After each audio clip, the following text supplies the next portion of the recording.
इस कार्यक्रम के पुण्यार्जक हैं एक बार लगेगा तो 7 पुश्तों तक चलेगा। वंडर सीमेंट, फर्क नजर आएगा। अखिल भारतीय 1008 श्री शांतिनाथ दिगंबर जैन पुण्योदय अतिशय क्षेत्र बजरंगगढ़ प्रबंध कारिणी समिति एवं समस्त दिगंबर जैन मंदिर, गुना, मध्य प्रदेश।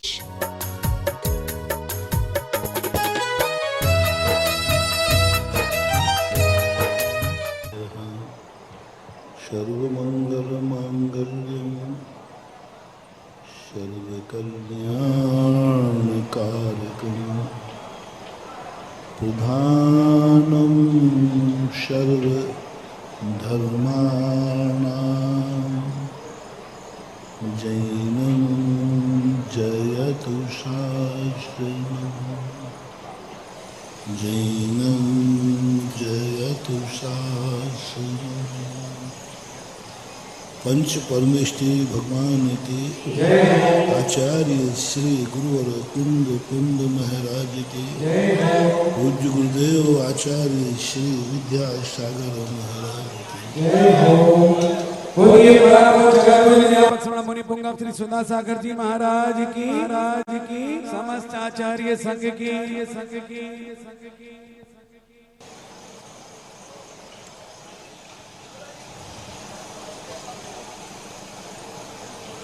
इच्छित वस्तु प्राप्त नहीं होने का क्या कारण है, इसको हम विगत दिनों समझ चुके हैं। इच्छित वस्तु प्राप्त करने के लिए क्या करना चाहिए, यह भी अपन समझ चुके हैं। आज तीसरा प्रसंग आ रहा है कि जो इच्छित वस्तु है वो प्राप्त होने के बाद वो हमारे जीवन में कभी छूटे नहीं। सबसे बड़ा डर तो लोगों में बहुत बार इच्छित वस्तुएं पा लेते हैं लेकिन दुखी रहते हैं। इस बात से दुखी रहते हैं कि ये छूट नहीं जाए। आपने धन पा लिया, धन पाने की खुशी कम है, लुट जाने का भय ज़्यादा है। लुट जाने का भय ज़्यादा है। जितने भी लोग संसार में रहते हैं, इनको प्रायः ऐसा कोई भी व्यक्ति नहीं है जिसकी कोई ना कोई इच्छित वस्तु न मिली। संसार ऐसा नहीं है कि तुम्हारी इच्छाओं की पूर्ति नहीं करता, लेकिन तुम इच्छाएं इतनी बढ़ा लेते हो कि वहाँ पर वो हथियार डाल। प्रकृति मनुष्यों का प्रदूषण सहन कर लेती है, लेकिन तुमने इतना प्रदूषण बढ़ा दिया कि अब पृथ्वी विकृत हो गई। तुम सीमित इच्छाएं करो, तुम्हारी हर इच्छा पूरी हो। पवित्र मन से करो, अच्छे भाव से करो, स्वार्थ भाव से नहीं, परोपकार भाव से करो, आपकी इच्छा पूरी होगी। और 99% लोगों के ऐसा कोई व्यक्ति ये नहीं कह सकता महाराज मेरी आज तक कोई इच्छा की पूर्ति नहीं हुई। कोई भी इच्छा की पूर्ति नहीं हुई, वह व्यक्ति हाथ उठाए। डॉक्टर साहब, तुम्हारी जिंदगी में कोई इच्छा की पूर्ति नहीं हुई? और दो, एक व्यक्ति बताओ जिसकी कोई भी इच्छा की पूर्ति नहीं हुई, कोई भी हो नहीं। और मुझे तो जैनियों पर गर्व है कि वो इतना पुण्य लेके आते हैं कि प्रायः उनकी इच्छाएं पूर्ति होती ही है। क्या इच्छा पूरी नहीं हुई बोलो? हम निगोज से भटक भटक करके इतने बड़े कुल में, जैन कुल में जन्म लिया। कितनी इच्छाएं हमने की थी, वो सब पूरी हो गई। अच्छा परिवार मिला, अच्छा शरीर मिला, अच्छे भगवान मिले, अच्छे गुरु मिले, अच्छा सद, क्या नहीं मिला बता तो दो, मुझे तो समझ में नहीं। मैं तो जब सोचता हूँ मुझे तो सब कुछ मिला, जो चाहा वो मिल रहा है। बस फर्क इतना सा ध्यान रखता हूँ कहीं ऐसी चाहत ना कर लूँ जिसकी मेरी कुवत ही नहीं है। अब बैंक में तुम चेक भेजो, जमा पूंजी से ज्यादा भेजोगे तो लौट के तो आएगी। जब तक अपनी पूंजी है तब तक चेक भेजते जाओ, कभी वापस आने वाला नहीं है। अपने पुण्य को पहचानो, अपनी ताकत को पहचानो, अपनी शक्ति को पहचानो। हम इतनी इच्छाएं कर लेते हैं जो हमारी शक्ति से बाहर हैं, बाद में हमें उदासीन होना पड़ता है, हमारी इच्छा पूरी नहीं हुई। उतनी पैर फैलाओ ना जितनी चद्दर है, उतनी सोचो ना जितना तुम्हारी कुवत है, उतना ही खाओ ना जितनी तुम्हारी पेट में पचाने की ताकत है, उतना ही भावनाएं करो। तो कभी भी ऐसा नहीं हो सकता इच्छा पूरी। इस पंचम काल में जन्म लेने वाले की जितनी इच्छाएं हो सकती हैं वो सारी इच्छाएं मैं अपनी तरफ से बोलता हूँ। पंचम काल के, नहीं तुम चौथे काल में मत लगाना।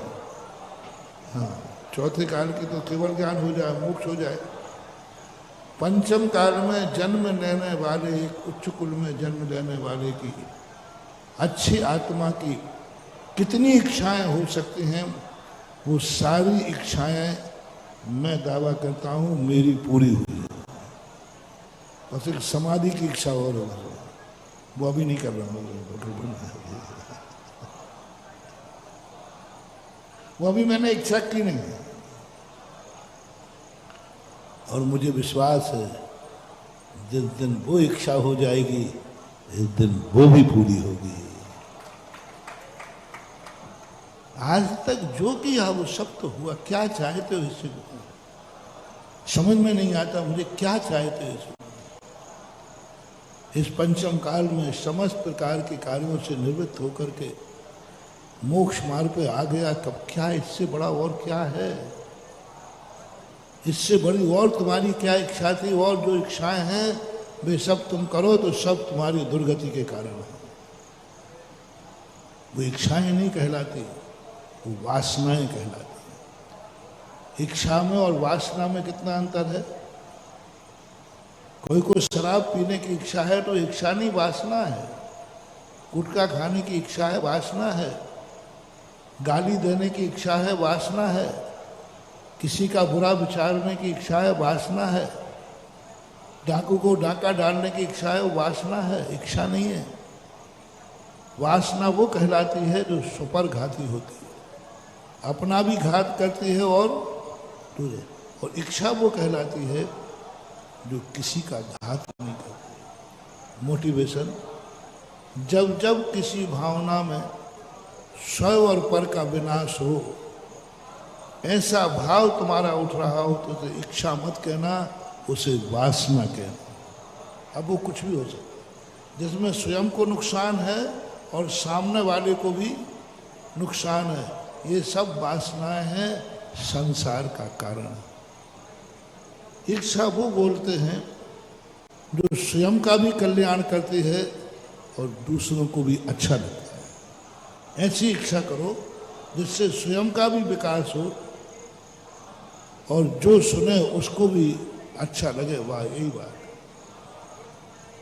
अच्छी इच्छाएं, जिसको देखे तुम्हारी इच्छाएं, जो सुने भैया मेरी ये इच्छा है, सब कहें वाह धन्य है, बहुत अच्छा। अच्छे व्यक्ति का यही लक्ष्य। आप उन इच्छाओं की लिस्ट बना लो। जिस इच्छा को सबसे पहले तुम्हें अपनी आत्मा से पूछना, यह इच्छा मैं कर रहा हूं क्या मेरे लिए हितकारी है? यदि आपकी आत्मा बोले हितकारी है तो फिर धीरे परिवार में पूछना कि मैं यह इच्छा कर रहा हूं, आप लोगों को कैसा लगेगा? यदि तुम्हारा परिवार कह दे आपकी इच्छा सराहनीय है, हमें गर्व है, कि हमारे घर में ऐसा बेटा जन्मा जो ऐसी इच्छाएं कर रहा है, पूरा गर्व कहे कि आपकी ऐसी इच्छा हो रही है। बोले हाँ, बहुत बहुत अच्छा, साधुवाद, हमें आपकी इन इच्छाओं पर गर्व है और भावना भाता हूँ कि हम तुम्हारी इच्छा पूरी हो, वो इच्छा आप करिए, वह इच्छा करिए जो सारे परिवार के लिए खुशी दे रही है। सारा परिवार खुश हो रहा है, उस इच्छा को आप उठाइए, कोई बाधा नहीं। उससे बड़ी इच्छा करना है तो कुछ ऐसी इच्छाएं करके मोहल्ले से पूछो, अपने नगर से पूछो कि मेरी यह इच्छा है, सारा नगर खुश हो जाए। भाई हम भी भावना भाते हैं आपकी यह इच्छा पूरी हो। ऐसे ही तुम अपने बढ़ाते जाना, तुम्हारी इच्छाओं से कितने लोग खुश हैं, बस वही इच्छा प्रमाणिक है, वही करने योग्य है, करना चाहिए। मोटिवेशन बनाओ, तुम्हारी इच्छा से कितने लोग खुश हैं। तुम अकेले खुश हो वो इच्छा छोटी, कितने लोग खुश हैं, कितने बढ़ाते जाओ, बढ़ाते जाओ, काउंटिंग करते जाओ, हमारी इस इच्छा से कितने लोगों को खुशी है। और अंत में भगवान के पास आ जाना, भगवान से पूछना, भगवान मेरी इच्छा से खुश हो। जिनवाणी बता देगी। अंत में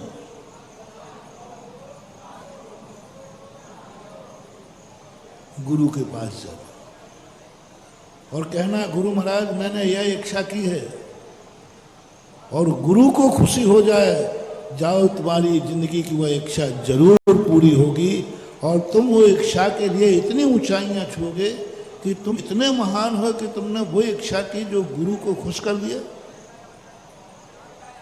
गुरु को खुश करने का तरीका क्या है? हाथ पैर दबाना नहीं, जयकार बोलना नहीं, गुरु को इच्छा खुश करने का है। तुम ऐसी इच्छा करो जिसको सुनकर गुरु भी खुश हो जाए, बस ये, और कुछ नहीं। गुरु को बहुत छोटे में प्रश्न कर सकते हो। राजा तो जब प्रसन्न होगा जब तुम टैक्स दोगे, बहुत सारी चीजें हैं। गुरु कभी नहीं। गुरु कहता है तुम अपने अंदर ऐसी इच्छा उठाओ कि इच्छा तुम्हारी हो और खुशी हमें हो। अब वे इच्छाएं आप डायरी में लिखिए, कौन कौन की इच्छा सुनकर के तुम्हारे गुरु खुश होंगे।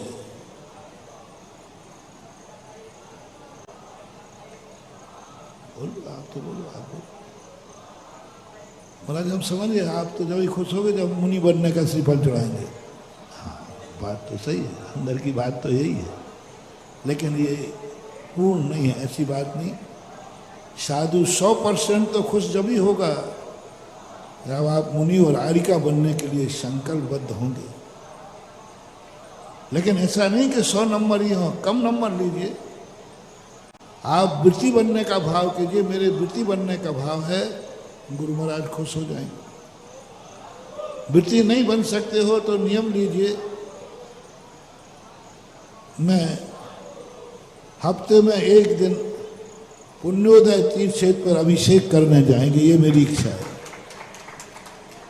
आप ये भावना भाई महाराज मेरी एक इच्छा है, प्रतिदिन नहीं जा सकूं तो हफ्ते में एक दिन उन मूर्तियों के दर्शन करूं जिन मूर्तियों का आपने पंचमुखी पंच कल्याण कराया।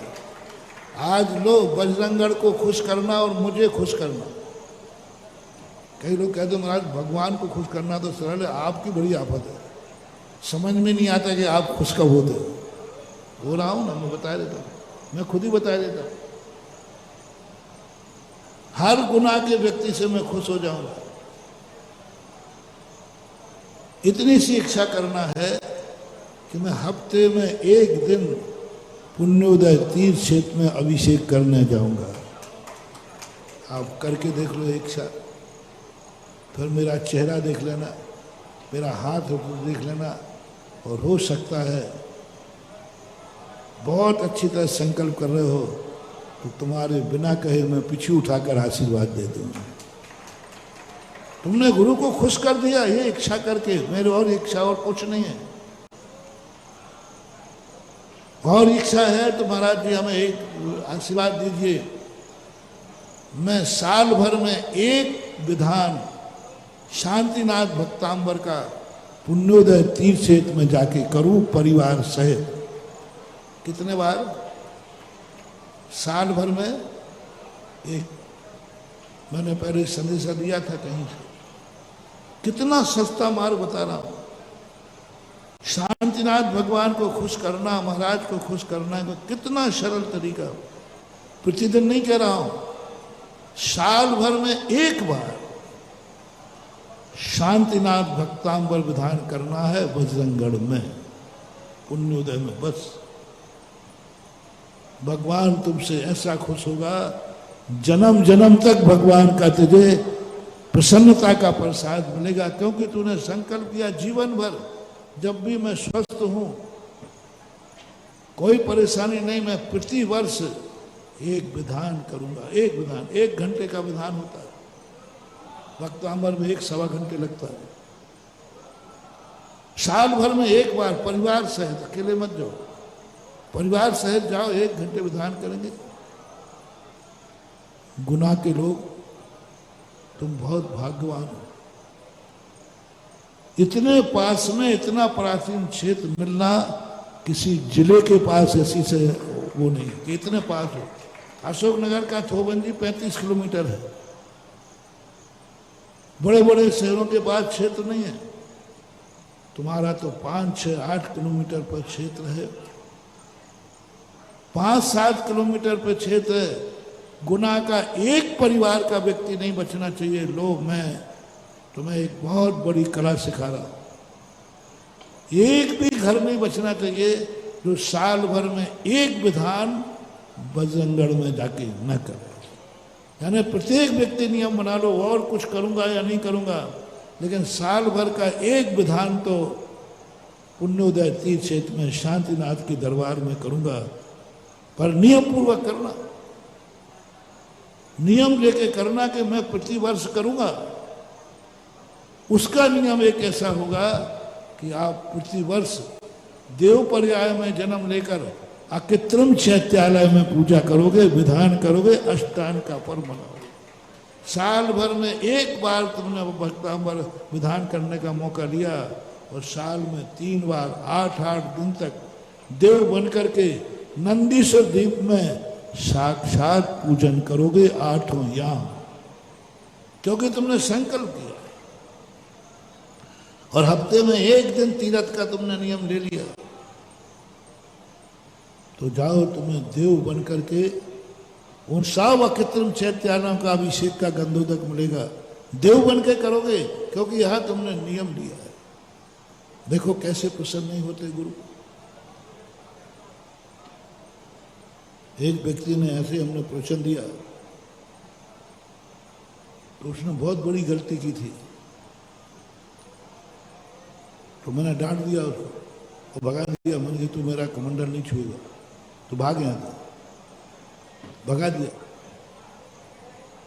अब उसने कहीं प्रवचन में सुन लिया होगा, तो 5-7 दिन बाद मैं भूल गया उसको। वो आया, बोले महाराज जी, उसके बाजू में क्षेत्र था, बोले महाराज जी मैं हफ्ते में 1 दिन वहाँ अभिषेक करने जाऊँगा और साल भर में एक भक्तांबर विधान करूँगा, और नगर के मंदिर में, गांव के मंदिर में प्रतिदिन अभिषेक करूँगा। इतना कहते मैं इतना खुश हुआ कि मैंने पीछे उठा के आशीर्वाद दे दिया। थोड़ी देर बाद मैंने कहा तू तो वही है जिसको मैंने नाराज हुआ था। बोले आपको खुश करना मैं जानता हूँ। अब बोलो मेरी नाराजगी उससे थी कि तू भाग यहाँ से, तू ठीक नहीं, तूने इतनी गलती की है कि मैं क्षमा भी नहीं करूँगा। लेकिन लो साहब, हम सब भूल गए, खुश हो गए।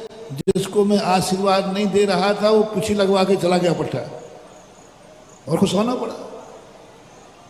साधु का क्रोध प्रणाम पर्यंत, बस नीति है। साधु को क्रोध आता ही है तो कुछ नहीं करना, बस पाए लागे बाबा जी, बाबा खुश। प्रणाम पर्यंत क्रोध होता है, सज्जन पुरुष ज्यादा नहीं करते। तो ये साधु को खुश करने का सबसे बड़ा तरीका करिए आप एक साथ। कि मैं साल भर में एक विधान पुण्योदय में करूँगा, हफ्ते में एक दान अभिषेक करने जाऊँगा। देखो साधु की खुशी और भगवान की खुशी। प्रतिदिन अभिषेक करने का नियम लीजिए, रात्रि भोजन नहीं करूँगा, साधु खुश है। मेरी इच्छा है कि मैं रात में भोजन नहीं करूँ, मेरी इच्छा है कि मैं गुटखा नहीं खाऊँ, मेरी इच्छा है कि मैं सब प्रकार के विषयों से दूर रहूँ। पर इच्छा करो, और जितनी जितनी तुम इच्छाओं को, अच्छी इच्छाओं को रखते जाओगे, उतना ही धर्म तुम्हारे ऊपर मेहरबान होता जाएगा, उतना ही होता जाएगा। धर्म और कोई चीज़ नहीं बंधु। अपन अधर्म से बचने की इच्छा करें, धर्म हमें अपने आप अपनी तरफ खींच लेगा और अपनी सारी ताकत हमें दे देगा। इसलिए इच्छाएं, कभी ऐसी इच्छाएं करो, समझो मेरा गुरु कैसे प्रसन्न होता है। कौन सी इच्छा पूरी करूं कि गुरु खुश हो जाए, कौन सी इच्छा पूरी करूं कि भगवान खुश हो जाए, कौन सी इच्छा करूं कि जिससे मेरी जनवाणी खुश हो जाए। ये तरीके अपने जीवन में हैं। इसलिए हमारी तो सब इच्छाएं, मेरे से तो भगवान भी बहुत खुश है, क्योंकि मैंने इच्छाएं वही की हैं जिसमें भगवान खुश होता है। और मैं तो खुश हूँ क्योंकि मेरी तो सब इच्छाएं पूरी हो ही रही। अब आप लोगों की बारी है कि आप लोगों की कितने % इच्छाएं आपने की हैं, कितने % पूरी हुई हैं, आप टिक मार कर लो। कितनी इच्छाएं आपने की, शक्ति के अनुसार करना, शक्ति के बाहर नहीं। जो तुम्हारी आमदनी है उतनी करना, जो तुम्हारी ताकत है उतनी करना, उसी के अनुसार इच्छाएं करो। आपके जीवन का बहुत बड़ा वैभव तुम्हारे सामने खुद उद्घाटित होगा। लेकिन हर व्यक्ति जो है उसकी कीमत नहीं करता, जो नहीं है उसकी चिंता करता। हर व्यक्ति डरा हुआ बैठा है, आज तो सुखी हूँ महाराज, कल का कोई भरोसा नहीं, टेंशन हो रहा है। आज तो मेरे पास बहुत है, कल नहीं है, क्या टेंशन हो रहा है। ये इतना खतरनाक है। दाम बिना निर्धन दुखी, तृष्णा वश धनवान, कहो न सुख संसार में, शब्द देखो छान। इस चिंता को कैसे मिटाएं कि जो चीज मेरे पास आज है ये कभी नहीं जाएगी मेरी। आज मैं धनी हूं, कल भी धनी रहूंगा। आज मैं मुनि हूं, कल भी मुनि रहूंगा। आज मैं श्रावक हूं, कल भी श्रावक रहूंगा। आज मैं जैनी हूं, कल भी जैनी रहूंगा। आज मेरे चेहरे पे खुशी है, कल भी खुशी रहेगी। आज मेरा परिवार अच्छा है, कल भी रहेगा। आज मेरा इष्ट वियोग नहीं है, कल भी नहीं होगा। हमारे जीवन में कभी अनिष्ट नहीं आया, कल भी नहीं आएगा। क्या यह दावा कर सकते हो? यह दावा कर सकते हो कि अंदर से आवाज, आज मैं जो हूं कल भी मैं वही रहूंगा। विकास तो हो सकता है लेकिन विनाश नहीं हो सकता। विकास तो हो सकता, मेरा कदम आगे बढ़ सकता है, पीछे नहीं आएगा। मेरे पास जो धन है इससे गरीब नहीं होगा, अमीर तो हो सकता हूं। मेरे पास जो व्रत है इससे नीचे नहीं आऊंगा, आगे तो बढ़ सकता हूं। मेरा जो ज्ञान है इससे नीचे नहीं आऊंगा, आगे तो ज्ञान हो सकता है। ये दावा करने की हिम्मत आप किस में है कि आज मैं खुश हूं, कल भी रहेगा। आज मेरा गुरु मेरे से खुश है, कल भी रहेगा। आज मेरा गुरु मेरे से खुश है, कल भी रहेगा। क्या अंदर से ऐसी आवाज आ रही है आपको? बहुत बड़ा मोटिवेशन दे रहा हूं मानो, बहुत बड़ी शक्ति। साधारण मत समझना, ये शक्ति तुम्हारे अंदर से प्रकट हो गई। चमत्कार देखना। सब लोग अपने अपने आत्मा देखो। आज तुम्हें, चलो भगवान से शुरू करते हैं।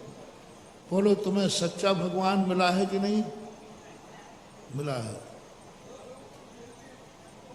क्या दावा है? कल भी मिलेगा, कल भी मिलेगा, अगले भाव में भी मिलेगा। मेरा दावा है। मेरा दावा है कि इस भाव में मैंने जिनेन्द्र देव को पाया है, अगला भव में भी मुझे जिनेंद्र मिलेगा मिलेगा मिलेगा, पक्का मैं दावा घोषणा कर रहा हूं। पूज्यवर मानतुंग आचार्य महाराज ने ये सूत्र दिया, मन्ने वरम हरिहरादय एव दृष्टा दृष्टे सुयेष हृदयम तो किम वीक्षते न भवता भूमि है नान्या कश्यन मनोहरति नाथ भगवान से भी। आज अगले भाव में भी भगवान मैं तुम्हें छोड़ने वाला नहीं, आज मिल गया। डर तो नहीं लग रहा है? आज भगवान मिल गया, पता नहीं कल मिलोगे कि नहीं। आज जैन धर्म मिलाप कल मिलेगा कि नहीं? नहीं, डरो मत। मैं अभी एक ऐसी कला सिखाऊंगा जिससे तुम दावा कर सकोगे आज भगवान के पास हूं तो कल भी रहूंगा। भगवान मेरे हैं, कभी नहीं छूट सकता। आज तुम्हारे पास जैन धर्म है, क्या दावा कर सकते हो अगले भाव में भी तुम जैनी होगे? कौन दावा कर सकता कि अगले भाव में जैनी होगा? इस भाव में तो जैनी हो। क्या हिम्मत है तुम्हारी कि कहो भगवान अगले भाव में भी मैं जैनी होऊंगा? मेरा दावा है। आप करें नहीं करें, मैं कर रहा हूं। अगला भाव भी मेरा जैनी का होगा, अगला भाव भी मैं जिनेंद्र की शरण में होऊंगा। मैंने तो संकल्प किया है, गर हो जन्म दोबारा मानव जन्म मिले, फिर से यही जिनालय जिनवर शरण मिले। कौन कहता है? क्या बात है? कोई मेरी इच्छा नहीं है। आज जो मिला है, पहले बताओ आज जो तुम्हें मिला है इसमें कितने खुश हो? आज जिन्हें भगवान मिला है तुम्हें कितने खुश हो? कितने उसका परसेंटेज बताओ? संसार का सारा दाव पर लगा दो, उतनी मुझे खुशी नहीं होगी जितना मैं जिनेंद्र देव को पाके खुश हो रहा हूं।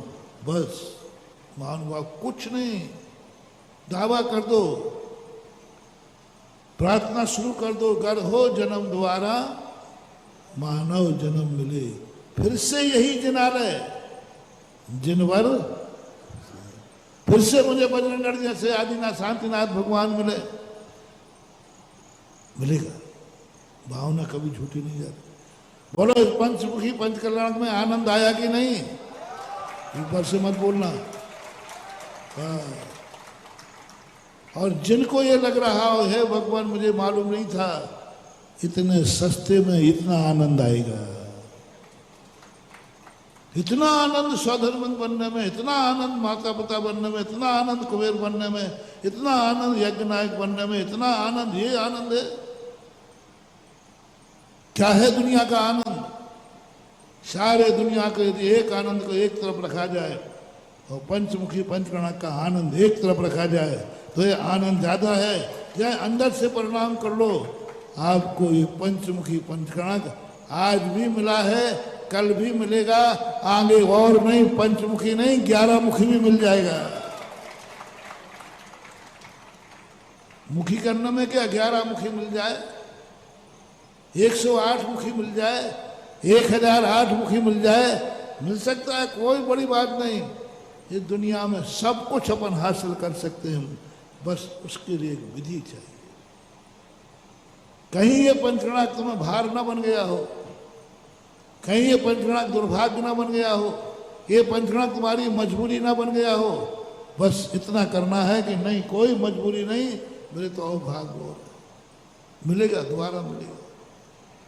तुम दावा कर सकते हो मैं अगले भाव में भी जैन बनूंगा, अगले भाव में भी मैं शाकाहारी रहूंगा, अगले भाव में भी मेरा कुल जाति अच्छी रहेगी, अगले भाव में भी मेरा पक्का है मुझे गुरु महाराज मिलेंगे। क्योंकि आज मिले, आज गुरु मिले हैं तो कल भी मिलेंगे, ये दावा करना है। आज अमीर हो तो कल भी रहोगे, ये दावा करना है। आज आंखों वाले हो तो कल भी रहोगे, ये दावा करना है। आज कानों में सुनने की ताकत है, कल भी रहेगी, ये दावा करना है। आज मेरा शरीर स्वस्थ है तो कल भी रहेगा, ये दावा करना है। सब चीज का भविष्य का दावा, भविष्य की घोषणा आपको करना है। ये अंदर से विल पावर चाहिए। कहां से लाए? तीसरा पॉइंट, कैसे मिलेगा, पाने का उपाय क्या है, अब मेरी ये खुशी स्थायी कैसे रह जाए। इसके लिए है जो तुमने पा लिया है, जो तुम पाना चाहते हो कि भगवान ये वस्तु मेरी जिंदगी में आए लेकिन जावे नहीं। किन किन चीजों को आप चाहते हो कि मेरी जिंदगी में इनका प्रवेश तो हो लेकिन निकासी ना हो। भगवान का प्रवेश हो लेकिन भगवान की, गुरु का प्रवेश हो, गुरु की निकासी, जैन धर्म का प्रवेश हो, जैन धर्म की निकासी। तुम्हारे परिवार में भी यदि तुम्हारे लिए शाकाहार मिला है, भगवान शाकाहार प्रवेश करे लेकिन निकासी नहीं, मेरा नियम कभी नहीं टूटे। जो मेरे पास है छूटे नहीं, मेरे पास जो नियम है वो टूटे नहीं। तुम्हें परिवार खुश है, भगवान मेरा परिवार ये बहुत अच्छा परिवार है, ये मेरा कभी नहीं छूटे, मिलेगा। यदि तुम्हारे मन में ये भाव है कि हमारे माँ बाप बहुत अच्छे हैं, कभी नहीं छूटेंगे। यदि तुम्हारे, मैं नहीं बोल रहा हूँ, यदि तुम अपने आप को महसूस कर रहे हो कि हमारी जोड़ी भी अच्छी है, पति पत्नी की, ये आपसी का मामला है, मैं तो बात कह रहा हूँ। यदि दोनों को अंदर से गर्व है कि मैंने कितना पुण्य किया कि मुझे ऐसा पति मिला, मैंने कितना पुण्य किया कि मुझे ऐसी पत्नी मिली, जाओ ये जोड़ी 7 भाव तक भी नहीं टूटेगी। या तो मोक्ष जाओगे तो टूटेगी, नहीं तो टूटेगी नहीं, टूटेगी नहीं। या तो मोक्ष चले जाओगे। राम और सीता का संबंध 16 भाव से चला है, एक भाव की कहानी नहीं।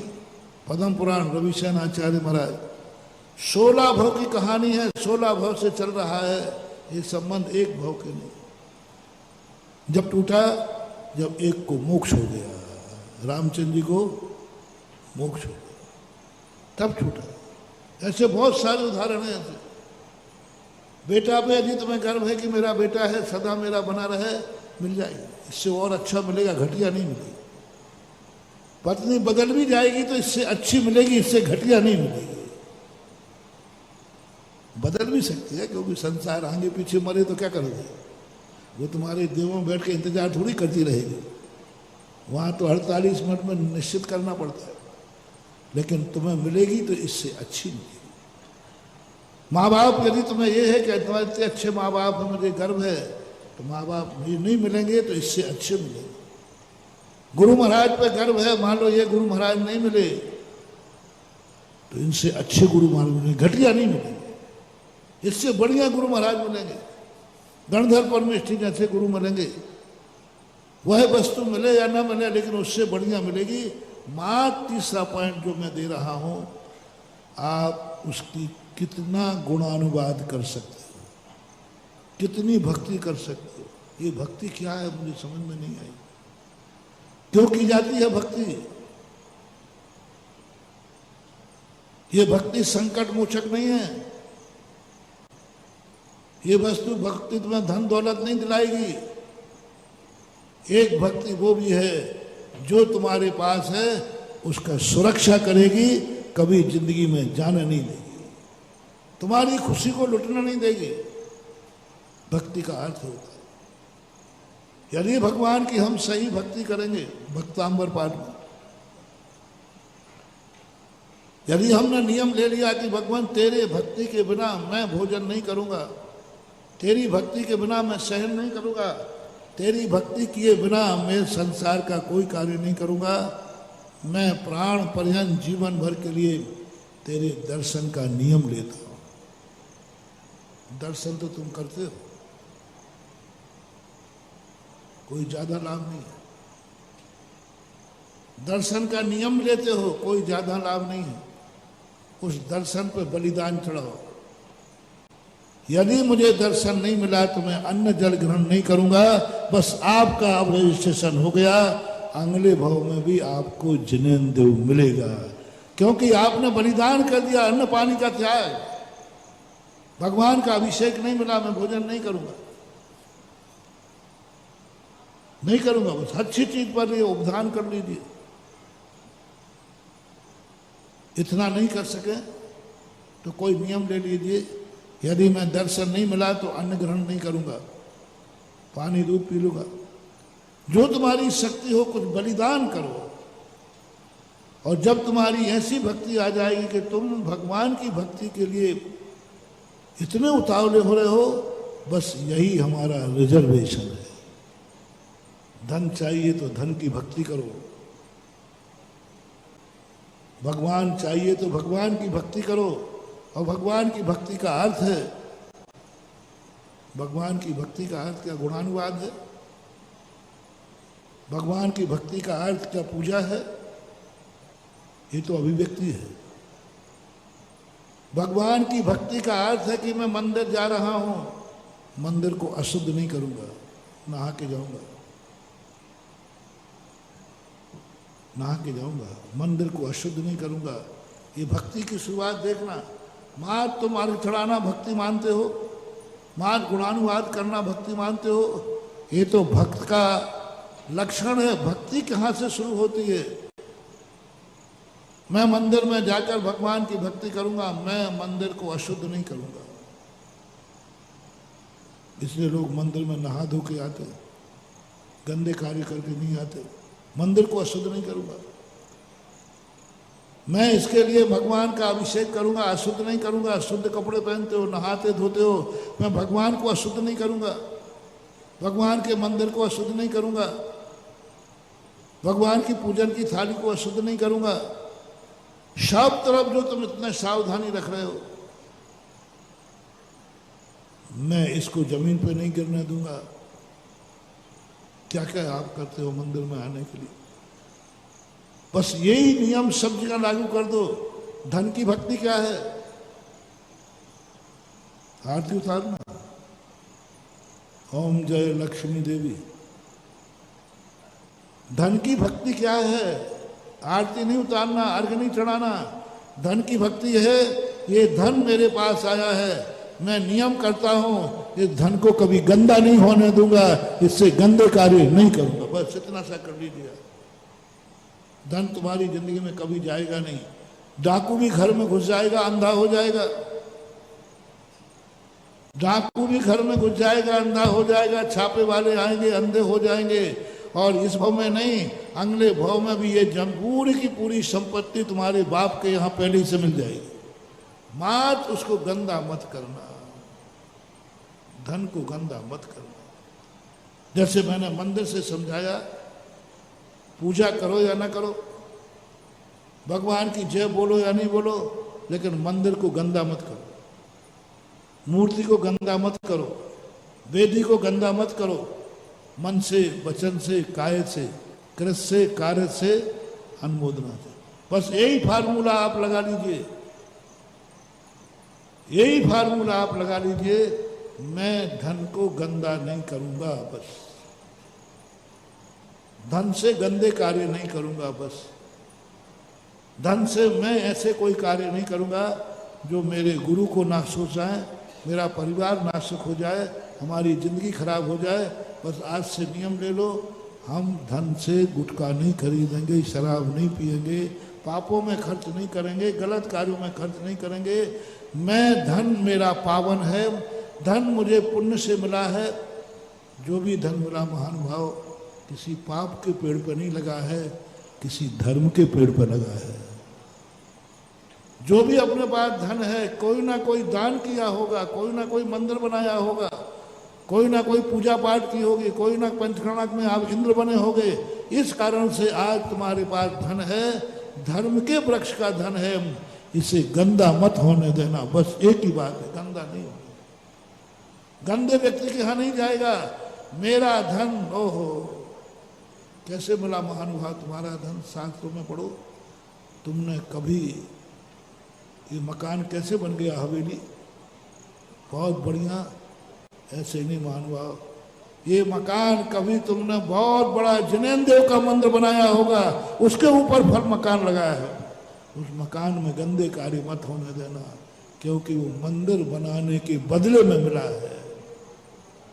मंदिर बनाया था सो वह आपको मिला है, गंदा मत हो, उसमें गंदे कार्य नहीं करना।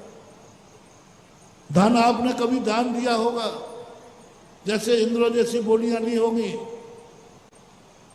बड़े बड़े दान दिए होंगे, उस कारण आपको दान धन मिला है, उसको गंदा नहीं होने देंगे। बस प्रतिज्ञा कर लो, हम इसको गंदा नहीं होने देंगे, हम इसको बदनाम नहीं होने देंगे, हम इसको, हमारा धन मंदिर में दिए हुए दान से आया है, ये धन किसी पापी के हाथ में नहीं जाने देंगे। शराब के ठेके पे भेजोगे धन को, पूजा की थाली को यदि तुम शराब की थाली के शराबी के घर भेज दो तो आपने अपना पैसा किसके पापी के पास भेज दिया? शराबी के पास, जुआड़ी के पास नहीं। पूरे जैनी अपने भक्तों से कहना हो, अपने धन को गंदा मत करना। तुम कितने पावन हो, ये धन तुम्हारे पास आया है, ये धन तुम्हारे पास आया है, तुम्हें महान माना है, तुम्हें पवित्र माना है, और तुमने उस धन को एक पापी हाथ में दे दिया, पापी के हाथ में दे दिया। अब तुम्हारा धन तुम्हारे यहां टिकेगा नहीं। बस एक प्रतिज्ञा करिए और गारंटी मैं लेता हूं, चोर भी आ जाएगा, तुम्हारा धन नहीं लूट पाएगा। आपको अपने कुल जाति पे गर्व है, इस जाति में को गंदा मत करना, इस कुल को गंदा मत करना, इस कुल को गंदा मत करना। अगले भाव में फिर कुल तुम्हें मिलेगा। ये तीर्थंकर क्या है? आज राजगद्दी पे बैठे, इनको छोड़ नहीं रहा है संसार, ये छोड़ना चाह रहे हैं, छोड़ नहीं रहा संसार। ऐसे आत्मा कहाँ मिलेंगे? कल एक प्रश्न आया था ना कि तीर्थंकर इतने ज्ञानी होकर 33 सागर तक धर्म की चर्चा करके संसार में कैसे फंस गए? ये फंसे नहीं हैं, अपन ने फंसा लिया है, अपन ने रोक लिया है। पुण्य ने कहा कहाँ मिलोगे, तुम्हें तो जाना ही है। क्या बड़ी बात मानो, हम दुनिया के पीछे दौड़ रहे हैं, दुनिया हमारे पीछे दौड़ जाए, हमें चाहने लग जाए। क्या गजब, क्या गजब तीर्थंकर का पुण्य। संकल्प करके आए थे कि मैं ज्यादा दुनिया में नहीं रुकूंगा और तुरंत जाऊंगा, जाने नहीं दे रहा, पुण्य नहीं जाने दे रहा। जैसे उदाहरण कितना बढ़िया दिया था, मेहमान कहता था आप देखो मैं नहीं रुक सकूंगा, मैं जाऊंगा। तो फिर तुम क्या कहते? अच्छा चले जाना, भोजन करके तो जाओ, चाय पी के तो जाओ, कम से कम पानी, ये आप करते हो कि नहीं? ठीक है चले जाना। ऐसे ही प्रकार संसार कह रहा है, लक्ष्मी कह रही है, हे भगवान आपको तो मोक्ष जाना ही है, थोड़ा मुझे छू करके चले जाओ, मैंने रत्नों को बरसने दो, मुझे बरसने दो, 10.5 करोड़ रत्न बरसने दो भगवान, आपको तो जाना ही है। ये पुण्य का फल कह रहा है, थोड़ा सा भोग के जाओ, किसी कुल को पवित्र करके जाओ, तुम्हें तो जाना ही है। तुम्हारी संतति को, संतान को पैदा करके जाओ, भगवान तुम्हें तो जाना ही है। लेकिन तुम्हारा वंश, तुम्हारा अंश इस दुनिया में, आप तो रहोगे नहीं, लेकिन आपका वंश रह जाए। देखो आदिनाथ के पुण्य ने रोक लिया, आदिनाथ के पुण्य को रोक लिया। तुम तो मोक्ष जा रही हो, किसी नारी का जीवन पवित्र करके जाओ। नंदा सुनंदा इनकी पत्नी बन गई, इन्होंने नहीं चाहा था, लेकिन पुण्य ने कहा कि तुम 2 नारियों को पवित्र कर जाओ, 100 बेटे पैदा किए, कम से कम वंश छोड़ के जाओ, तुम तो जा ही रहे हो। और जो कुछ भी वैभव तुमने भोगा है, पंच कल्याण क्या है, भगवान आप तो जा ही रहे हो, थोड़ा मुझे खुशी मना लेने दो। आप तो जा ही रहे हो, थोड़ा मैं खुशी मना लूं। आप तो दीक्षा लोगे ही, थोड़ा मैं खुशी मना लूं। लेना तो है ही दीक्षा, थोड़ा मैं अपने भी इच्छाएं पूरी करूं। आज राज दरबार पर बैठे भगवान नहीं बैठे हैं, इनके पुण्य ने कहा आप तो जाओगे मोक्ष, आप गद्दी पर थोड़ा बैठ जाओ तो ये गद्दी इक्ष्वाकु वंशज कहलाएगी, तीर्थंकर कहलाएगी। हम गर्व करेंगे कि जिस गद्दी पर मैं बैठा हूं, एक दिन यह गद्दी पे भगवान बैठे थे। आज भरत बाहुबली का देखना भाग्य चेतेगा। आज भगवान राजा बने, भगवान के पुण्य से नहीं बने, भरत बाहुबली के पुण्य से बने, उन 100 बेटों के पुण्य से बने। उन 100 बेटों का पुण्य कहता है मैं ऐरा खेरा के राजगद्दी पर नहीं बैठूंगा, मैं उस राजगद्दी पर बैठूंगा जिस राजगद्दी पर संसार का सर्वश्रेष्ठ व्यक्ति बैठा हो, सर्वश्रेष्ठ बैठा हो। भरत बाहुबली 99 पुत्रों का जो पुण्य उदय में आया, भगवान को राजगद्दी पे बैठना पड़ा बेटों के खातिर, भरत बाहुबली के खातिर। क्योंकि भरत बाहुबली ऐसा पुण्य लेके आए जहां तेरे माथे पर ऐरा खेरा मुकुट नहीं होगा, वह मुकुट होगा जो तीर्थंकर ने अपने हाथ से अपने सिर पे पहना होगा। आज तीर्थंकर 5 मिनट की क्रिया में आप धन्य हो जाना रे। जो भरत बाहुबली बने हैं, तैयारी करो। अटूट पुण्य, राजगद्दी तो सब मिलती है, पापियों को भी मिलती है, बाप मर जाने के बाद भी मिल जाती है, लेकिन आज तुम्हें वो मुकुट मिलेगा जिस मुकुट को भगवान ने स्वयं कभी पहना था, आज वो अपने हाथों से तुम्हें पहनाएंगे। उस सिंहासन पर बैठोगे जिस सिंहासन पर तीर्थंकर बैठे हैं। अयोध्या नरेश जहां तीर्थंकर बैठने न्याय किया, उस पर भरत चक्रवर्ती को बैठने का मौका मिलेगा। क्या है ये पुण्य? सारा संसार उनको अधिक से अधिक जीवित रखने का भाव कर रहा है। क्या है भगवान की मूर्तियां तुम विराजमान कर रहे हो, कोई साधारण काम नहीं है। आप इसमें जाकर के देखो, प्रतिदिन चौकीदार चौपरासी उनकी कुर्सी साफ करता है, आइए साहब बैठिए, खड़ा होता है। तुम किनको उच्चासन दे रहे हो? आप में जाके देखो, सारे नौकर लोग ऑफिसर को सिंहासन दे रहे हैं, उच्चासन दे रहे हैं, उनकी कुर्सी साफ कर रहे हैं, उनको विराजमान कर रहे हैं, आइए साहब वेलकम कर रहे हैं। तुम तो देखो किनको विराजमान कर रहे हो नंदीश्वर में?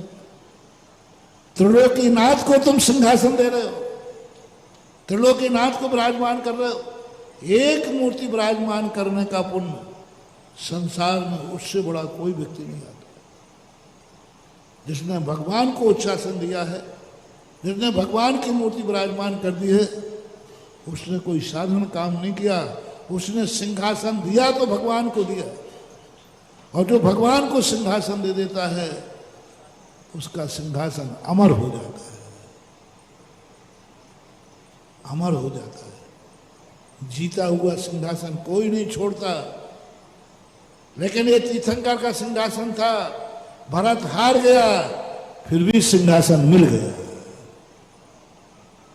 सिंहासन तो चला गया था बाहुबली के पास, हार गया, लेकिन वो सिंहासन कहता है तू चिंता मत कर, मैं ऐसा खेल खेलूंगा कि जीतने वाला खुद सिंहासन छोड़ के जाएगा, नहीं बचा पाए। सिंहासन मिला, जीतने वाला कौन? बाहुबली को सिंहासन में बैठना चाहिए था, जीत गए थे। लेकिन ब्रह्मांड ने, तीर्थंकर की वर्गणाओं ने बाहुबली का दिमाग बदला और हारा हुआ सिंहासन भी मिल गया। हारी हुई चीज कभी मिलती नहीं है। आज तक मैंने नहीं देखा कि गले की कटी हुई चैनें मिल जाती हैं। पहला पंचकर्णक है जिसमें चैनें कटी और वापस आ गई। पहला जो चैन में तो कटती कहाँ, अरे तुरंत तो मुंह में खा जाते, गला के नक्की कर देते। लेकिन पहली बार बताया कि जितनी 8 चैनें करी थी 8 मिल गई प्रवेश के दिन। तो ये चमत्कार, ये अतिशय होते हैं। आज एक बहुत बड़ी मूर्ति विराजमान करने का मौका मिल रहा है। सीमंदर जिनालय का जो बाजू में चैत्यालय था ना, अभी तक उसमें स्टेचू रखे थे जो पूजनीय नहीं थी, क्योंकि दिगंबर मुनि का सूर्य मंत्र देने के बाद ही वास्तविक रूप से उन मूर्तियों में अतिशय आता है। जब एक गृहस्थ सामान्य मुनि को, श्रावक को दीक्षा नहीं दे सकता, एक गृहस्थ भगवान को दीक्षा कैसे दे सकता है? कितनी बड़ी उद्दंडता है। और मुनियों के रहते हुए पंचम का, जब मुनि नहीं थे वो बात अलग है, मुनियों के रहते हुए भी कर रहे हैं। तो ऐसी स्थिति थी, व्यक्तिगत परिवार का था, उनके भाव हुए, अपने आप हुए, मैंने कहा नहीं, उन्होंने खुद समर्पण किया। आज उन्होंने पूरा मंदिर बजरंगगढ़ क्षेत्र को समर्पित किया और वहां पर अब मूर्ति विराजमान हो रही हैं। 20 तीर्थंकर भगवान विराजमान होंगे। विद्वान 20 तीर्थंकर वहां थे पहले से। अब वास्तविक रूप से मूल नायक भगवान होंगे उस मंदिर के आदिनाथ। छोटे मोटे मंदिर भगवान नहीं होंगे, 41 इंच पद्मासन के भगवान होंगे, यानी अपनी आसन से बड़ा। अपनी आसन 32 इंच है, 32 इंच से 9 इंच और बड़ी, इतनी बड़ी मूर्ति आई है, आ चुकी है। और इतनी बड़ी मूर्ति उस मंदिर के मूल नायक होंगे। अब देखना उस मंदिर का अतिशय दिन दूना रात चौगुना बढ़ेगा। आप 6 महीने में आकर मुझे बता देना कि आज ये मंदिर क्या था और क्या हो गया। 41 इंच मूर्ति मूल नायक आदिनाथ भगवान की बैठेगी। आजू बाजू 2 भगवान बैठेंगे अपनी साइज के। संभवनाथ तो शायद अभिनंदन है, संभवनाथ और अभिनंदन राशि से निकाले रखो। और ऊपरी मंजिल पर बैठेंगे विद्यमान 20 तीर्थंकर। और 3 मंजिल का मंदिर है, ऊपर बैठेंगे 5.5 पर अपनी हाइट के बराबर 5 बालयती तीर्थंकर। बासपुज भगवान, मल्लीनाथ भगवान, नमीनाथ भगवान, नेमनाथ भगवान, पारसनाथ। और कितने बड़े होंगे, तुम खड़े हो जाना। जितने खड़गासन पर आपका आकार है, यानी आप कितने इंची होंगे? 6 फुटा नहीं, 6 में तो कम होंगे। 6 में कोई 5.5 होगा, कोई 57 इंची खड़गासन मूर्तियां होंगी। खड़गासन ये मूर्तियां हैं। अभी आध घंटे के अंदर में, अभी समय है हमारे प्रश्न का, समय कट करके दे रहा हूं। किनके भाग्य से ये मंदिर बजरंगगढ़ में आया है, किनके पुण्य से वह स्थान खाली हुआ है। जरूर कोई महान पुण्यात्मा है जिनके पुण्य से वो मूर्तियां हटाई गई और दूसरी विराजमान की गई। वो मूर्तियां भी कहीं विराजमान हो गए। ले जाने तो अपन को क्या करना। असली कोई माल ले जाता है तो ले जाने तो अपन क्या मतलब पड़ा, अपन तो शुद्ध माल रखेंगे। और वो भी जहां जाएंगे वो तो वहां सब गड़बड़ करेंगे, क्योंकि गड़बड़ चीज तो गड़बड़ ही एक दिन वहां से भी उठेंगी। एक दिन जहां बैठी हैं वो भी आएगा कहीं मेरे सामने कि महाराज अब यहीं ले लो, क्योंकि भगोड़ा व्यक्ति कितनी भागे, यहाँ से भागे वहां से भागे, अंत में आना वहीं पड़ता है जहां से भागा था। इसलिए वो तो उनकी कोई चिंता नहीं है। लेकिन हम तो कह रहे हमारे भक्तों के भक्तों से, भाव्यों से उनकी खुद की प्रशस्ति लिखी जाएगी अभी जो नए विराजमान करेगा। तो 20 तीर्थंकर 20 वो, और मूल नायक आदिनाथ, संभवनाथ, अभिनंदननाथ और पंचबालयती। भैया इनको जल्दी जल्दी करेंगे, गुस्सा नहीं लगाना। पहले मूल नायक आदिनाथ, यहाँ बाजू जो सिमंदर चैत्यालय है उसके मूल नायक नीचे मुख्य वेदी पर बैठेंगे।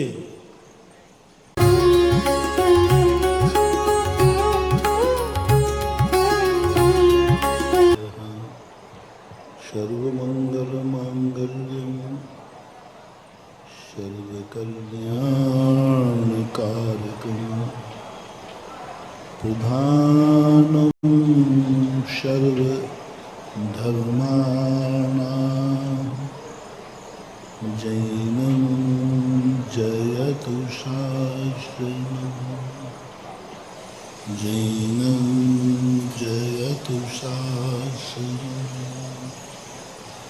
पंच परमेष्टि भगवान की आचार्य श्री गुरुवर कुंद महाराज की, पूज्य गुरुदेव आचार्य श्री विद्यासागर महाराज की, बोलिए पराक्रम जगत नियामक श्रवण मुनि पुंगव श्री सुधा सागर जी महाराज की समस्त आचार्य संघ की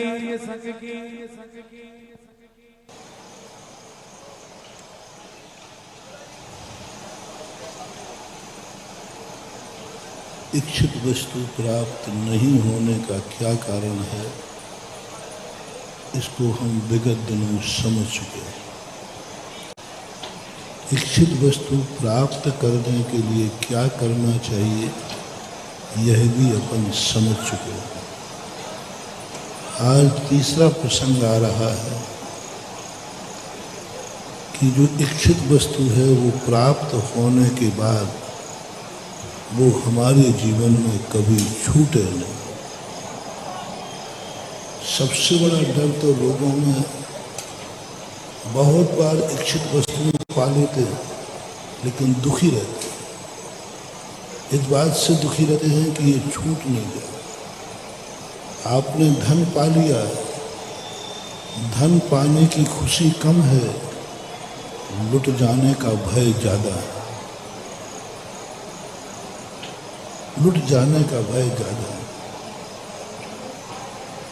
जितने भी लोग संसार में रहते हैं, इनको प्रायः ऐसा कोई भी व्यक्ति नहीं है जिसकी कोई ना कोई इच्छित वस्तु न मिली। संसार ऐसा नहीं है कि तुम्हारी इच्छाओं की पूर्ति नहीं करता, लेकिन तुम इच्छाएं इतनी बढ़ा लेते हो कि वहाँ पर वो हथियार डाल देते। प्रकृति मनुष्यों का प्रदूषण सहन कर लेती है, लेकिन तुमने इतना प्रदूषण बढ़ा दिया कि अब पृथ्वी विकृत हो गई। तुम सीमित इच्छाएं करो, तुम्हारी हर इच्छा पूरी हो। पवित्र मन से करो, अच्छे भाव से करो, स्वार्थ भाव से नहीं, परोपकार भाव से करो, आपकी इच्छा पूरी होगी। और 99% लोगों के ऐसा कोई व्यक्ति ये नहीं कह सकता महाराज मेरी आज तक कोई इच्छा की पूर्ति नहीं हुई। कोई भी इच्छा की पूर्ति नहीं हुई, वह व्यक्ति हाथ उठाए। डॉक्टर साहब, तुम्हारी जिंदगी में कोई इच्छा की पूर्ति नहीं हुई? और दो, एक व्यक्ति बताओ जिसकी कोई भी इच्छा की पूर्ति नहीं हुई, कोई भी हो नहीं। और मुझे तो जैनियों पर गर्व है कि वो इतना पुण्य लेके आते हैं कि प्रायः उनकी इच्छाएं पूर्ति होती ही है। क्या इच्छा पूरी नहीं हुई बोलो? हम निगोज से भटक भटक करके इतने बड़े कुल में, जैन कुल में जन्म लिया। कितनी इच्छाएं हमने की थी, वो सब पूरी हो गई। अच्छा परिवार मिला, अच्छा शरीर मिला, अच्छे भगवान मिले, अच्छे गुरु मिले, अच्छा सद, क्या नहीं मिला बता तो दो, मुझे तो समझ में नहीं आया। मैं तो जब सोचता हूँ मुझे तो सब कुछ मिला, जो चाहा वो मिल रहा है। बस फर्क इतना सा ध्यान रखता हूँ कहीं ऐसी चाहत ना कर लूँ जिसकी मेरी कुवत ही नहीं है। अब बैंक में तुम चेक भेजो, जमा पूंजी से ज्यादा भेजोगे तो लौट के तो आएगी। जब तक अपनी पूंजी है तब तक चेक भेजते जाओ, कभी वापस आने वाला नहीं है। अपने पुण्य को पहचानो, अपनी ताकत को पहचानो, अपनी शक्ति को पहचानो। हम इतनी इच्छाएं कर लेते हैं जो हमारी शक्ति से बाहर हैं, बाद में हमें उदासीन होना पड़ता है, हमारी इच्छा पूरी नहीं हुई। उतनी पैर फैलाओ ना जितनी चद्दर है, उतनी सोचो ना जितना तुम्हारी कुवत है, उतना ही खाओ ना जितनी तुम्हारी पेट में पचाने की ताकत है, उतना ही भावनाएं करो, तो कभी भी ऐसा नहीं हो सकता इच्छा पूरी। इस पंचम काल में जन्म लेने वाले की जितनी इच्छाएं हो सकती हैं वो सारी इच्छाएं मैं अपनी तरफ से बोलता हूँ।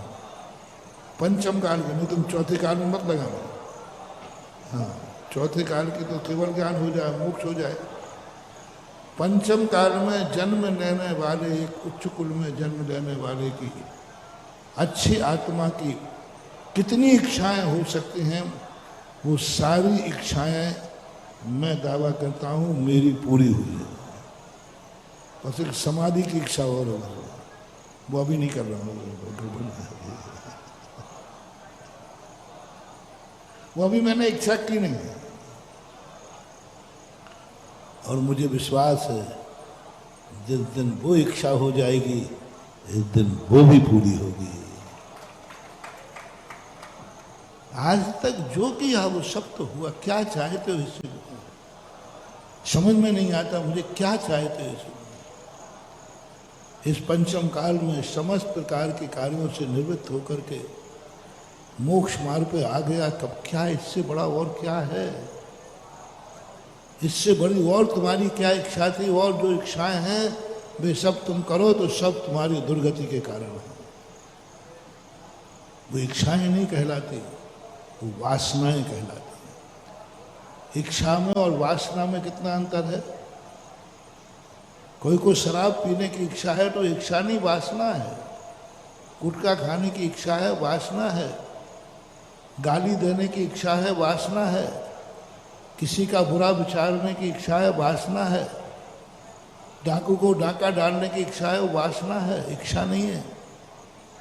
वासना वो कहलाती है जो सुपर घाती होती है, अपना भी घात करती है और इच्छा वो कहलाती है जो किसी का घात नहीं करती। मोटिवेशन, जब जब किसी भावना में स्व और पर का विनाश हो, ऐसा भाव तुम्हारा उठ रहा हो तो उसे इच्छा मत कहना, उसे वासना कहना। अब वो कुछ भी हो सकता, जिसमें स्वयं को नुकसान है और सामने वाले को भी नुकसान है, ये सब वासनाएं हैं, संसार का कारण।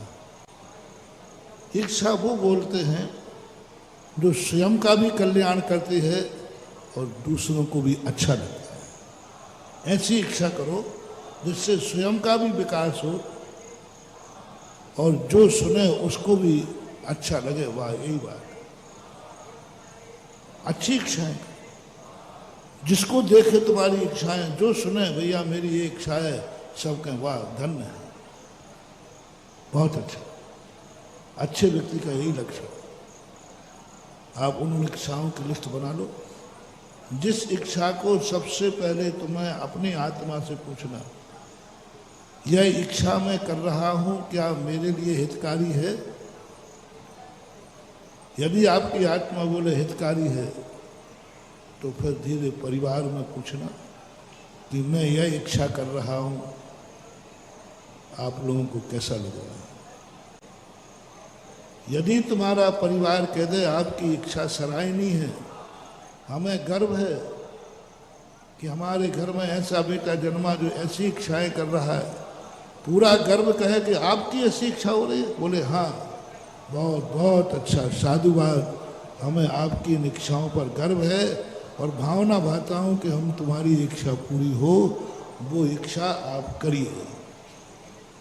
वह इच्छा करिए जो सारे परिवार के लिए खुशी दे रही है, सारा परिवार खुश हो रहा है, उस इच्छा की आप उठाइए, कोई बाधा नहीं। उससे बड़ी इच्छा करना है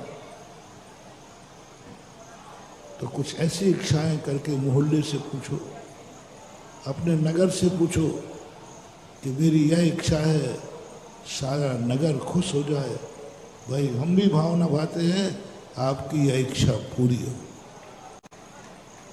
ऐसे ही तुम अपने बढ़ाते जाना, तुम्हारी इच्छाओं से कितने लोग खुश हैं, बस वही इच्छा प्रमाणिक है, वही करने योग्य है, करना चाहिए। मोटिवेशन बनाओ, तुम्हारी इच्छा से कितने लोग खुश हैं। तुम अकेले खुश हो तो इच्छा छोटी, कितने लोग खुश हैं, कितने बढ़ाते जाओ, काउंटिंग करते जाओ। हमारी इस इच्छा से कितने लोगों को खुशी है। और अंत में भगवान के पास आ जाना, भगवान से पूछना, भगवान मेरी इच्छा से खुश हो। जनवाणी बता देगी। अंत में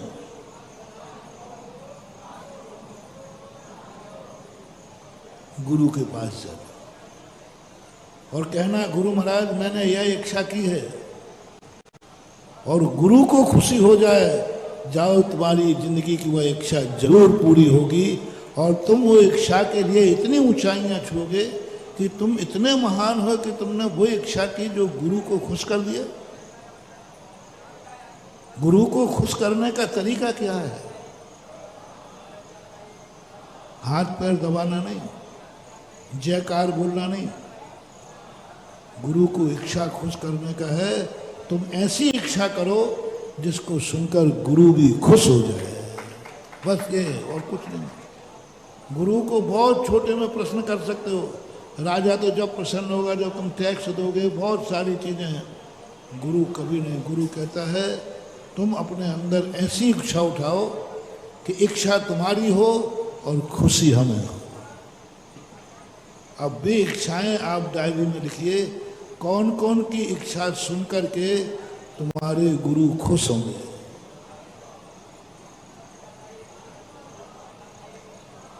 बोलो, आप तो बोलो, आप बोलो। महाराज हम समझिए, आप तो जब ही खुश होगे जब मुनि बनने का श्रीफल चढ़ाएंगे। हाँ, बात तो सही है, अंदर की बात तो यही है, लेकिन ये पूर्ण नहीं है, ऐसी बात नहीं।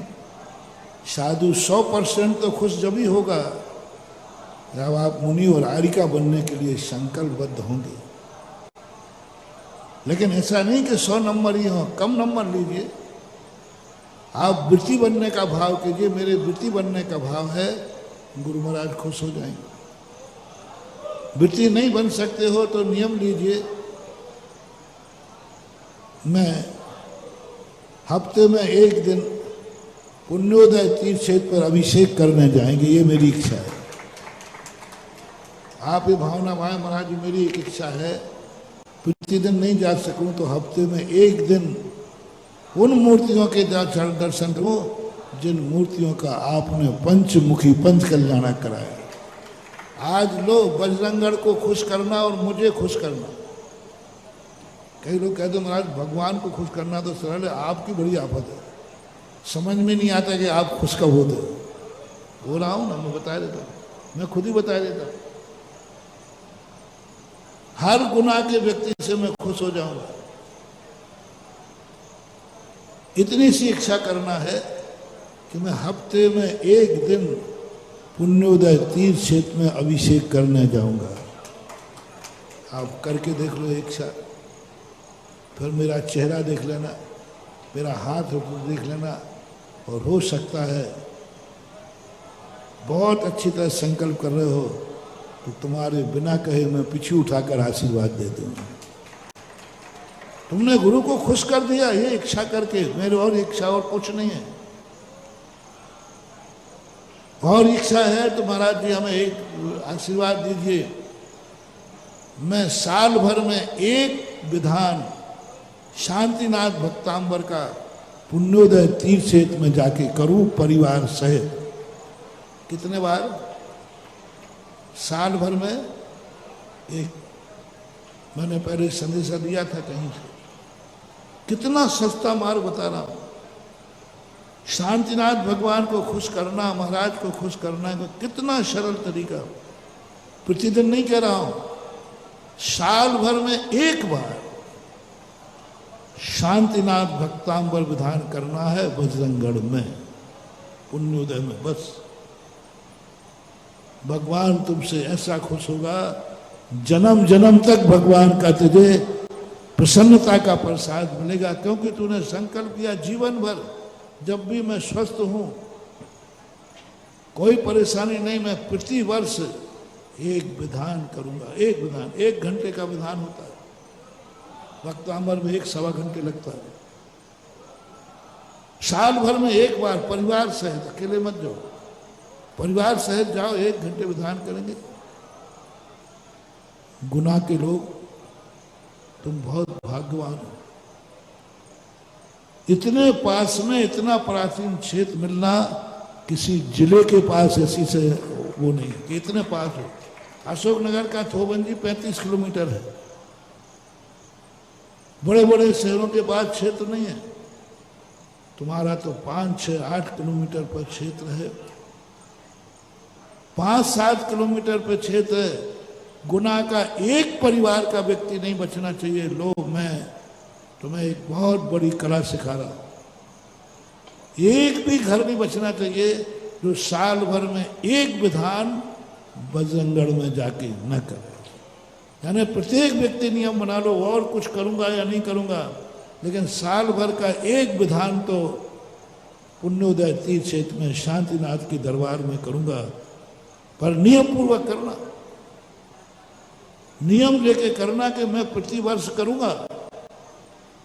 उसका नियम एक ऐसा होगा कि आप प्रति वर्ष देव पर्याय में जन्म लेकर अकृत्रिम चैत्यालय में पूजा करोगे, विधान करोगे, अष्टांग का पर्व मनाओगे। साल भर में एक बार तुमने भक्तांबर विधान करने का मौका लिया, और साल में 3 बार 8-8 दिन तक देव बन करके नंदीश्वर द्वीप में साक्षात पूजन करोगे 8 याम, क्योंकि तुमने संकल्प किया। और हफ्ते में 1 दिन तीर्थ का तुमने नियम ले लिया, तो जाओ, तुम्हें देव बन करके उन 100 अकृत्रिम चैत्यालयों का अभिषेक का गंधोदक मिलेगा। देव बन के करोगे, क्योंकि यहां तुमने नियम लिया है। देखो कैसे प्रसन्न नहीं होते गुरु। एक व्यक्ति ने ऐसे हमने प्रवचन दिया, तो उसने बहुत बड़ी गलती की थी, तो मैंने डांट दिया उसको और भगा दिया। मैंने कहा तू मेरा कमंडल नहीं छुएगा, तो भाग यहाँ था, भगा दिया। अब उसने कहीं प्रवचन में सुन लिया होगा, तो 5-7 दिन बाद मैं भूल गया उसको। वो आया, बोले महाराज जी, उसके बाजू में क्षेत्र था, बोले महाराज जी मैं हफ्ते में 1 दिन वहाँ अभिषेक करने जाऊँगा और साल भर में एक भक्तांबर विधान करूँगा, और नगर के मंदिर में, गांव के मंदिर में प्रतिदिन अभिषेक करूँगा। इतना कहते मैं इतना खुश हुआ कि मैंने पीछे उठा के आशीर्वाद दे दिया। थोड़ी देर बाद मैंने कहा तू तो वही है जिसको मैंने नाराज हुआ था। बोले आपको खुश करना मैं जानता हूँ। अब बोलो मेरी नाराजगी उससे थी कि तू भाग यहाँ से, तू ठीक नहीं, तूने इतनी गलती की है कि मैं क्षमा भी नहीं करूँगा। लेकिन लो साहब, हम सब भूल गए, खुश हो गए। जिसको मैं आशीर्वाद नहीं दे रहा था वो पीछे लगवा के चला गया पट्टा, और खुश होना पड़ा। साधु का क्रोध प्रणाम पर्यंत, बस। इस कार्यक्रम के पुण्यार्जक थे। घर की लंबी इनिंग चाहिए, वंडर सीमेंट लगाइए। वंडर सीमेंट, फर्क नजर आएगा। अखिल भारतीय 1008 श्री शांतिनाथ दिगंबर जैन पुण्योदय अतिशय क्षेत्र बजरंगगढ़ प्रबंध कारिणी समिति एवं समस्त दिगंबर जैन मंदिर, गुना, मध्य प्रदेश।